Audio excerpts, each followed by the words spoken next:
Thank you, Madam Deputy Speaker.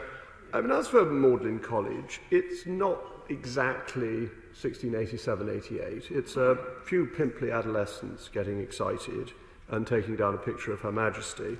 It makes Magdalen look pretty wet, but it's not the end of the world. I wouldn't get too excited about that, though it does amuse me to speculate as to what would happen if one of Her Majesty's subjects suggested taking down the Stars and Stripes in an American university. It might not be enormously well received, and as I think the pimply adolescent in question is an American citizen, he might like to think about that.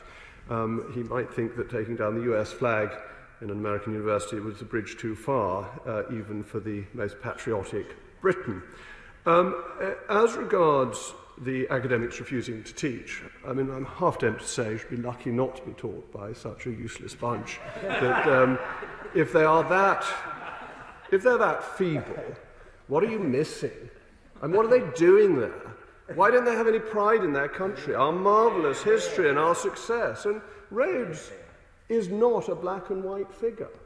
Perhaps they're not learned enough to have bothered to look up the history of Rhodes in any detail, which has been written about quite extensively now. And as I say, he is a figure of importance and of interest and of enormous generosity to Oxford. Do they want to give the money back to the descendants of Cecil Rhodes, or are they intending to keep it to themselves? So we must not allow this wokeness to happen.